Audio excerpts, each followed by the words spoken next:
प्यारे साथियों, आप सभी का स्वागत करता हूं अपने एमआरएस स्टडी परिवार में। तो डियर, यहाँ पे मैं आज प्रीवियस ईयर जो क्वेश्चंस हम लोग कर रहे थे 2022 का 8th सेमेस्टर का इकोनॉमिक पॉलिसीज इन इंडिया, तो आपका जो यहाँ पे मैं क्वेश्चंस लिया हूँ, ये जो क्वेश्चंस है ये आपका क्वेश्चन नंबर है 5, है ना। ये क्वेश्चन नंबर कितना है आपका? 5 है। तो ये 5 नंबर क्वेश्चन बोला जा रहा है कि provide an account of the approaches to employment generation, है ना। एम्प्लॉयमेंट जनरेशन के लिए कौन कौन सी चीज़ों को प्रोवाइड करेंगे अप्रोच करने के लिए, undertaken by the government in recent year, मैंने हाल ही के सालों में, यानी पिछले 2-3 सालों में, 5 सालों में गवर्नमेंट ने कौन कौन सी चीज़ें या एक्टिविटीज़ किए ताकि एम्प्लॉयमेंट जनरेशन हो सके, या एम्प्लॉयमेंट जनरेशन के लिए। तो कई सारे मेजर्स किए गए गवर्नमेंट के द्वारा टू प्रमोट एम्प्लॉयमेंट। सबसे पहला था economic stimulation package. Government often implement economic stimulation package during time of economic downturn or recession to boost employment। Employment को बूस्ट करने के लिए जब रिसेशन टाइम आए या डाउन टर्न टाइम आए इकोनॉमिक में, तो उस समय इकोनॉमिक स्टिमुलेशन पैकेज जो है गवर्नमेंट के द्वारा प्रोवाइड किया गया।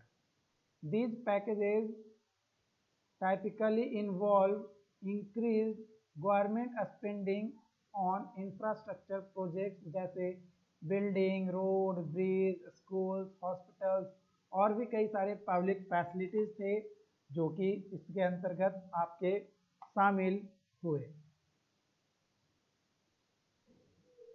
These projects create job opportunities in construction and related industry।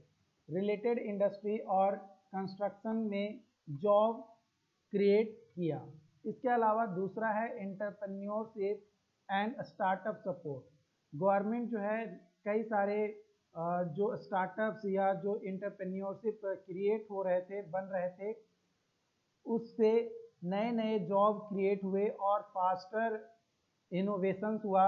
तो उसको इनकरेज करने के लिए जो एंटरप्रेन्योरियल एक्टिविटीज़ है ना, उसको और बूस्ट करने के लिए जो है financial incentives, tax break, easy access to funding for small और मीडियम साइज इंटरप्राइजेज या स्टार्टअप्स के लिए, तो ये गवर्नमेंट के द्वारा किए गए। मतलब गवर्नमेंट जो है सपोर्ट किया जो भी एंटरप्रेन्योरशिप आ रहा है या जो भी स्टार्टअप करने वाला है उन लोगों को। ओके। इसके अलावा आपका skill development and training programme भी जो है गवर्नमेंट के तरफ से चलाए गए ताकि जो भी लोग हैं वो अपने स्किल्स को इम्प्रूव कर सके, और जब स्किल्स इम्प्रूव होगा तो ऑब्वियसली कोई एक फील्ड जनरेट होंगे, कोई एक फील्ड आएगा जिसमें लोगों को क्या मिलेगा? जॉब मिलेगा। तो government collaborate with educational institution, vocational training centres और प्राइवेट ऑर्गेनाइजेशन ताकि जो ट्रेनिंग प्रोग्राम है वो ऑफर किए जा सके। सपोर्ट फॉर स्पेसिफिक इंडस्ट्रीज, कुछ वैसे स्पेसिफिक इंडस्ट्रीज थे जिसको जो है प्रोवाइड किया गया, एक टारगेटेड सपोर्ट दिए गए ताकि वो एक पोटेंशियल जॉब जो है क्रिएट कर सके। इसमें क्या हुआ कि वो सपोर्ट दिया, tax incentive, subsidies, research development grants और भी कई सारे चीज़ों को में जो है गवर्नमेंट क्या किया, इन्वेस्ट किया ताकि उस सेक्टर को और इनकरेजमेंट ग्रोथ हो सके। इसके अलावा पब्लिक प्राइवेट पार्टनरशिप किया गया, मैंने प्राइवेट कंपनीज के साथ गवर्नमेंट जो है कोलैबोरेट करके एम्प्लॉयमेंट जनरेशन किया। इससे क्या हुआ कि these partnership involve joint investment in infrastructure project, industries, social sector, इन सभी में जो है गवर्नमेंट के साथ साथ प्राइवेट सेक्टर दोनों मिलकर एक साथ जो है प्रोजेक्ट पे काम किए। इसके अलावा जो फॉरेन डायरेक्ट इन्वेस्टमेंट था उसको में इंकरेजमेंट जो है गवर्नमेंट के द्वारा किया गया। इसके अलावा रूरल एम्प्लॉयमेंट प्रोग्राम चलाए गए ताकि रूरल एरियाज में जो गरीबी है या जो अनएम्प्लॉयमेंट है उसको ख़त्म किया जा सके या कम किया जा सके। इसके लिए agriculture related incentives, skill development programmes वगैरह जो है रूरल एरिया में भी चलाए गए ताकि एक बेटर अपॉर्चुनिटी जो है आपका बन सके और इनकम सपोर्ट मिल सके जो भी रूरल एरियाज में लोग रहने वाले हैं उन लोगों को। इसके अलावा green job and sustainable development किए गए गवर्नमेंट के द्वारा, जो कि फोकस किया जो भी इंक्रीजिंग इन्वायरमेंटल सस्टेनेबिलिटी है उस पर, ताकि गवर्नमेंट जो है एक ग्रीन जॉब क्रिएशन कर सके और जो भी industries related to renewable energy है या एनर्जी इफिशिएंसी है या वेस्ट मैनेजमेंट है या सस्टेनेबल एग्रीकल्चर है उससे रिलेटेड है, उस इंडस्ट्रीज को क्या किया जा सके, एक सपोर्ट प्रोवाइड किया जा सके और गवर्नमेंट जो है उसको प्रमोट किया। These initiatives aim to simultaneously address environmental challenges, जो भी इन्वायरमेंट के चैलेंजेस वगैरह आ रही थी उन चैलेंजेस को ख़त्म करने के लिए ये सभी चीज़ें की गई। इसके बाद अगला आपका क्वेश्चन है, क्वेश्चन नंबर आपका ये है 6। क्वेश्चन नंबर कितना है ये आपका 6। क्वेश्चन नंबर 6 आपका बोलता है कि outline the development of industrial sector in India. India में इंडस्ट्रियल सेक्टर का डेवलपमेंट कैसे हुआ उसके बारे में मतलब आपको बताना है। ओवर द पास्ट डिकेड मतलब बीते कुछ सालों में कैसे जो है इंडस्ट्रियल सेक्टर डेवलप हो रहा है या डेवलप हुआ उसके बारे में यहाँ पे जो है बात करना है। तो over the past decade industrial sector in India has witnessed significant development and transformation.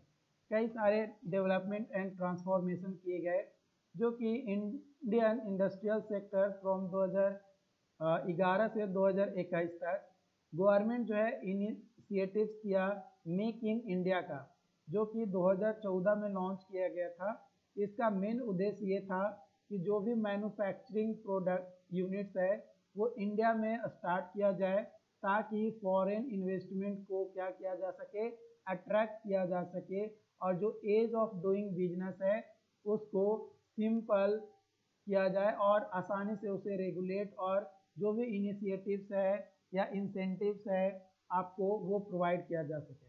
दूसरा आपका गुड्स एंड सर्विस टैक्स है ना, जीएसटी को इम्प्लीमेंट जो है 2017 में किया गया था। इसका मेन उद्देश्य ये था कि जो कॉम्प्लेक्सिटी और जो अनफाइंड मार्केट अक्रॉस स्टेट जो टैक्सेस वगैरह लिए जाते थे उससे छुटकारा पाने के लिए जो है जीएसटी आपका लाया गया और एक नया टैक्स स्ट्रक्चर जो है इनडायरेक्ट टैक्स स्ट्रक्चर जो है बनाए गए। इसके अलावा इंफ्रास्ट्रक्चरल डेवलपमेंट में बात किया जाए तो इंडस्ट्रियल कॉरिडोर, जो कि Delhi Mumbai industrial corridor, Chennai Bengaluru industrial corridor, इसका मेन फोकस ये था कि जो इंडस्ट्रियल जोन्स है उसको लॉजिस्टिक इंफ्रास्ट्रक्चर से कनेक्टिविटी मिल सके। इसके अलावा डेडिकेटेड फ्राइट कॉरिडोर, जो कि डेडिकेटेड फ्राइट कॉरिडोर आपका ईस्टर्न में बनाया गया और वेस्टर्न डेडिकेटेड फ्राइट कॉरिडोर बनाए गए। इसका ये इसलिए बनाया गया ताकि जो फॉरेन मूवमेंट है उसको इनहेंस किया जाए, ज़्यादा अच्छा किया जाए और जो लॉजिस्टिक कॉस्ट है उसको रिड्यूस किया जाए। इसके अलावा manufacturing and industrial growth, expansion of manufacturing sector, जो भी मैन्युफैक्चरिंग सेक्टर थे उसको में ग्रोथ और सपोर्ट के लिए इनिशिएटिव्स लाए गए मेक इन इंडिया है ना, make in India like industries like automobile, electronics, pharmaceutical, customer goods experience substantial expansion. Industrial park और क्लस्टर बनाए गए।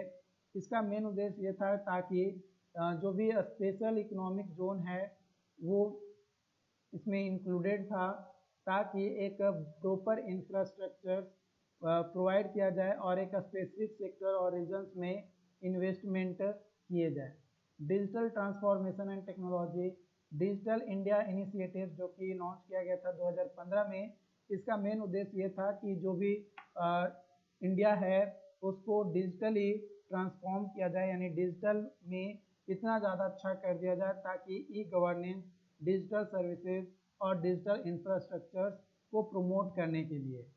इसके अलावा आपका जो है इंडस्ट्री 4.0 एडॉप्ट किए गए, जो भी इंडियन इंडस्ट्रीज था उसको बेटर और एडवांस टेक्नोलॉजी के साथ जो है उसको इम्प्रूव किया गया ताकि वो प्रोडक्टिविटी, इफ़िशियंसी और कम्पिटिटिवनेस आपका बना रहे। इसके अलावा आपका रिन्यूएबल, आपका एनर्जी और सस्टेंशियल भी रहा। इसमें मेन फोकस रहा कि जो रिन्यूएबल एनर्जी है उस पर मेन फोकस रहा ताकि एनर्जी को जनरेट करना लाइक सोलर और विंड पावर से, ताकि इन्वायरमेंट पे कम से कम हमारा जो है इफेक्ट पड़ सके। ओके, और इको फ्रेंडली जो है हमारा हो सके, एनर्जी कंजर्वेशन हो सके हमारा, और वेस्ट को प्रॉपर तरीके से मैनेज कर सके।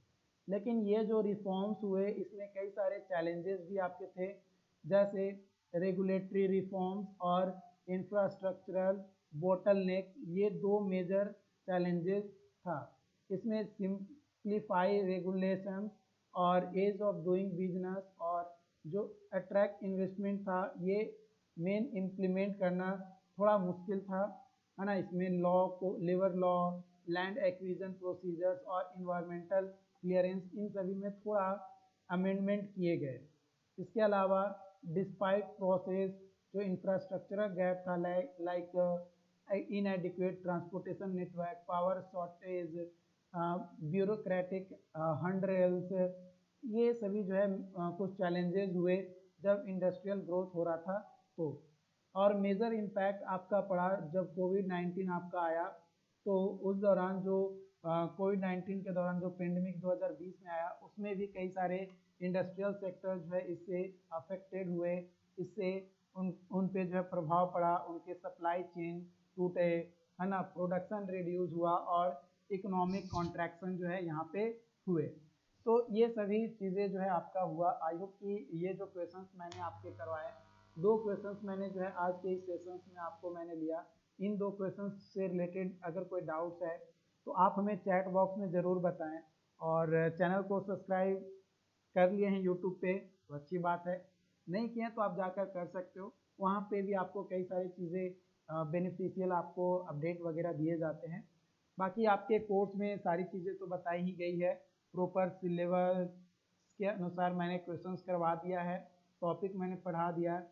अगर कोई भी डाउट होता है किसी भी पॉइंट में तो आप हमें चैट बॉक्स में ज़रूर बताएं ताकि उससे रिलेटेड आपको बेटर सॉल्यूशन